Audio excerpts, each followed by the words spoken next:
صلی اللہ علیہ وسلم کی بارگاہ نبی کا سلام میں ہدیہ درود پیش کریں اور بآواز اللہم صلی علی سیدنا مولانا محمد وعلی سیدنا مولانا محمد وبارک وسلم الصلاۃ والسلام علیک یا رسول اللہ صلی اللہ علیہ وسلم۔ حضرات، آج کی یہ محفل جشن عروس الورا کے نام سے منعقد کی گئی اور میرے پاس تقریباً ہر سال یہ پروگرام ہوتا ہے اور ہر سال ربیع الاول شریف میں ہوتا تھا، اور اس سال یعنی اس مہینے میں نہیں ہو پایا تو اس مہینے میں کرنا پڑا۔ بہرحال آپ لوگوں نے ابھی حضرت علامہ مولانا ہارون صاحب قبلہ سے بڑی اچھی تقریر سماعت کی ہے، اور دوسری چیز یہ ہے کہ دیکھیں تقریر کرنا کمال نہیں ہے، آپ لوگ سنتے ہیں چلے جاتے ہیں، اس پر عمل کر لیجئے گا کہ یہی کامیابی کا درجہ ہوتا ہے۔ ورنہ تقریریں تو روز ہوتی رہتی ہیں، روز واقعات اتنے سنائے جاتے ہیں اور آپ لوگ سنتے بھی ہیں، مگر وہ سنتے اتنی ہی دیر تک ہے جتنی دیر کا آپ محفل میں رہتے ہیں، بس اتنی ہی دیر تک عمل کرتے ہیں۔ اس کے بعد جانے کے بعد پھر اس ساری پرانے معاملات پر آپ جو ہے رواں دواں ہو جاتے ہیں۔ اس کا کوئی مطلب نہیں ہوتا۔ جلسے کا مقصد کیا ہے؟ یہ علماء جو بیان کرتے ہیں اس کا مقصد یہ ہے کہ انہوں نے جو بتایا اس پر عمل کیجیے تو کامیابی ہے، ورنہ اگر اس پر عمل نہیں کیجیے گا تو کوئی فائدہ نہیں۔ میں نے آیت کریمہ پڑھی، آج الذین آمنوا اللہ وکونوا مع الصادقین، اے ایمان والو اللہ سے ڈرو اور سچوں کے ساتھ رہو۔ اللہ سے ڈرنے کا مطلب کیا ہے کہ اللہ کہ جو فرمان ہے، جو احکامات ہے، رسول اللہ صلی اللہ علیہ وسلم نے جو شریعت نافذ فرمائی ہے اس پر عمل کیجئے، کہ یہی ڈرنے کا مقصد ہے۔ یعنی کہ جب ہم اس پہ کامیاب جو ہے اس پہ گامزن رہیں گے اور مضبوطی سے جو ہے اس پر عمل پیرا ہوں گے تو یہی اللہ سے ڈرنے کا مطلب یہی۔ ورنہ سمجھ لیجیے کہ اگر ہم اس پر عمل پیرا نہیں ہیں تو اس کا مطلب ہم اللہ سے ڈرتے نہیں ہیں، ہم صرف دنیا میں مصروف ہیں۔ اور وَكُونُوا مَعَ الصَّادِقِينَ کا مطلب یہ ہے کہ سچوں کے ساتھ ہونے کا مطلب یہ ہے کہ ان کے دامن کو مضبوطی سے پکڑنا۔ مضبوطی سے پکڑنے کا مطلب کیا ہے؟ یعنی جو ان کے بتائے ہوئے طریقے ہیں اس پر عمل کرو۔ حضرت علامہ ہارون صاحب قبلہ بیٹھے ہوئے، میرے خیال سے اگر کوئی غلط بولے گی تو اصلاح فرمائیں نہیں، تو بہرحال میرے حساب سے جو ہے جو اس کے وہ ہے کہ یعنی مضبوطی سے بزرگان دین کے دامن کو پکڑنے کا مقصد یہ ہے کہ جو انہوں نے بتایا ہے، جو طریقہ انہوں نے چلا ہے اس طریقے پر عمل کیا جائے تو زندگی کامیاب ہوگی۔ ورنہ صرف ہم کہیں کہ ہم ان کا دامن نہیں پکڑ چھوڑیں گے، ان کا دامن نہیں چھوڑیں گے، ان کا پکڑیے ان کے دامن کو مضبوطی سے۔ آپ جو ہے حالات زندگی کو دیکھیے، آج مسلمان معاشرہ اتنا پریشان کیوں ہے؟ آپ اس میں کبھی غور کیا کہتے ہیں کہ میں بڑا پریشان ہوں، میرے حال کے ساتھ یہ ہو رہا ہے، کاروبار نہیں چلتا، تو ہم اپنے گریبان میں جھانک کر کے دیکھیں کہ ہم نے شریعت مطہرہ کے دامن کو پکڑا نہیں ہے، ہم نے اس پر عمل نہیں کیا۔ ہم کہتے ضرور ہیں کہ ہم مسلمان ہیں، مگر ہم نے اپنے اسلاف کے طریقے کو نہیں پکڑا ہے، ہم نے غیروں کے طریقے کو اپنایا ہے۔ آیا ہے کہ من تشبہ بقوم فہو منہم، کہ جو کسی قوم سے مشابہت اختیار کرتا ہے وہ اسی میں سے ہوتا ہے۔ آج ہم اپنے نوجوان معاشرے میں آپ دیکھیے کہ جتنی بھی خرافات ہیں، جتنی بھی برائیاں ہیں ہمارے مسلم معاشرے میں پائی جاتی ہیں۔ ایسا نہیں کہ صرف یہی کی بات کر رہا ہوں، پورے ہندوستان میں آپ جا کر کے دیکھیے گا۔ الحمدللہ کوئی فخر کی بات نہیں کرتا ہوں، پورے ہندوستان میں گھومتا ہوں، میں نے دیکھا ہے اپنے مسلم معاشرے میں اور خاص کر نوجوان طبقے میں نے دیکھا ہے کہ جو برائیاں ہیں، جو عیاشیاں ہیں مسلم معاشرے میں پائی جاتی ہیں۔ آپ جتنے برائی کرتے ہیں آپ وہاں پہ جائیے، اکثریت آپ مسلمانوں میں پائیں گے۔ یہ حقیقت بتا رہا ہے۔ آپ کلکتہ کی سرزمین ہے، وہاں پہ ایک جگہ آپ کا مٹیا بروج ہے، آپ دیکھیے رات کی پوری رات جو ہے جوئے کھانے میں جو ہے گزارتے ہیں، پورا رات اس میں گزارتے ہیں، اس کا انجام کیا ہوگا؟ ہمارے اوپر جو ہے یہ تو نبی کریم صلی اللہ علیہ وسلم کا صدقہ ہے کہ ہم پر عذاب نہیں نازل ہوتا ہے، ورنہ اس سے پہلے کی امتیوں کا حال آپ نے دیکھیے کہ جب وہ گناہ کرتے تھے تو ان پر عذاب مسلط ہو جایا کرتا تھا۔ سرکار دو عالم صلی اللہ علیہ وسلم کی یہ صدقہ ہے کہ ہم لوگوں پر عذاب نہیں مسلط ہو رہا ہے، ورنہ یہ علماء ان سے پوچھئے اس سے پہلے کی جو امتیں تھی جب گناہ کرتی تھی فوراً عذاب ان پر نازل ہو جائے گا۔ آپ حضور غوث پاک رضی اللہ تعالیٰ عنہ کے حالت زندگی کو آپ پڑھیے. آپ نے جو مجاہدات کیے ہیں، جو ریاضات کیے ہیں، آپ نے ایسے بھی نہیں. آپ فرماتے ہیں کہ نظر تو الہ بلاد اللہ کے زمان کا خط لکن اللہ حکم تسالی، کہ میں اللہ کے شہروں کو اس طریقے سے دیکھتا ہوں جیسے ہاتھ کی ہتھیلی پر رائی کے دانے کو دیکھا جاتا ہے. تو یہ ایسے ہی مقام و مرتبہ نہیں حاصل ہوا ہے. آپ نے محنت و مشقت کی ہے، اپنے والدین کی جو ہے خدمت کی ہے، اطاعت و فرما برداری کی ہے.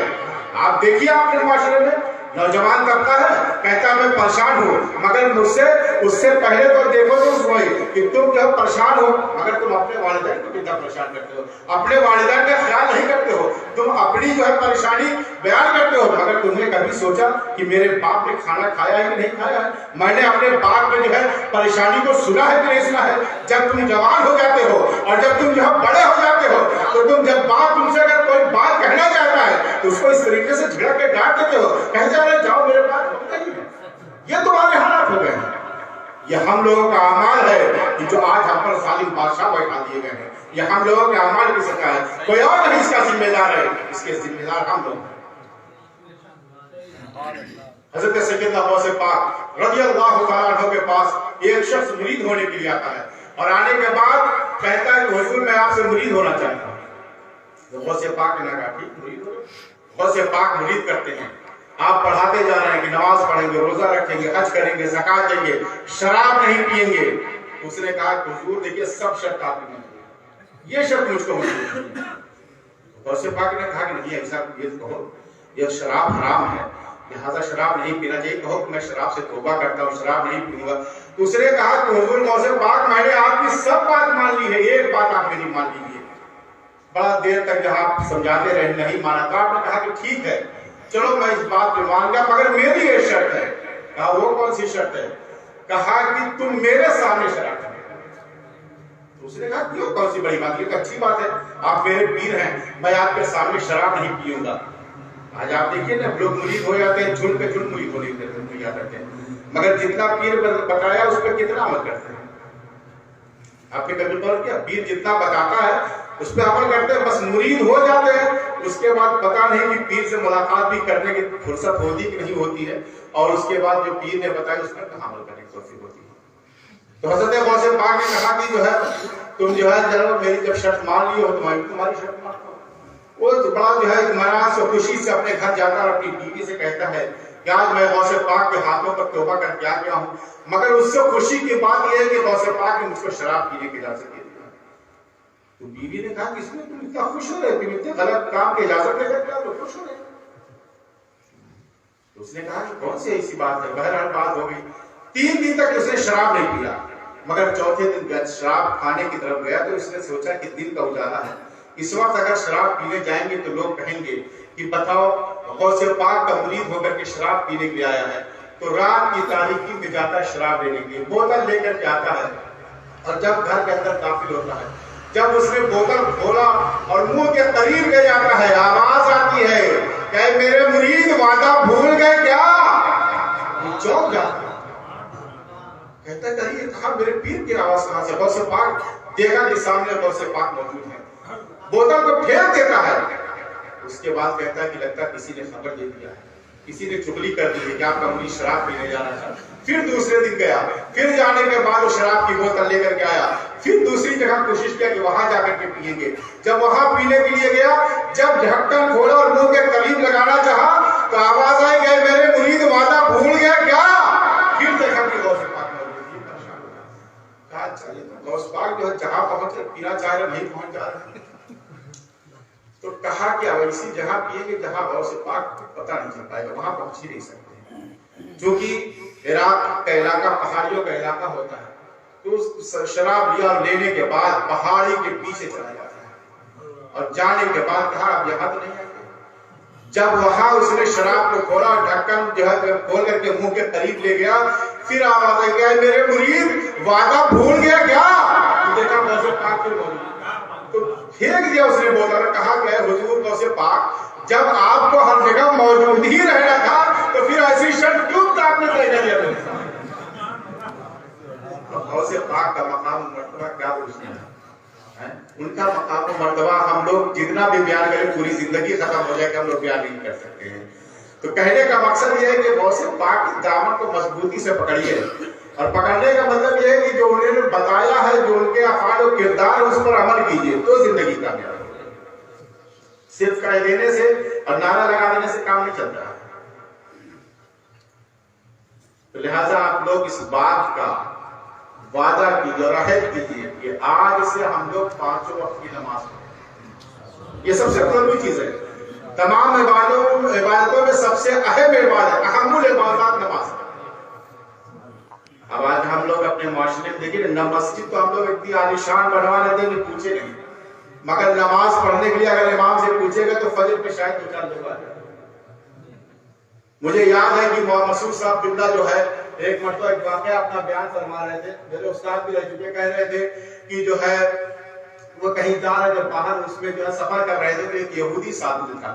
وہ کچھ دیر کے بعد جیسے مسعود صاحب کو دیکھا تو دیکھ کر کے ان کے پاس آیا اور کہنے لگا کہ حضور آپ بتائیے حضرت کہ آپ یہاں نماز فجر میں کتنے لوگ رہتے ہیں؟ تو مسعود صاحب نے کہا کہ رہتے ہوں گے 5 مسعود.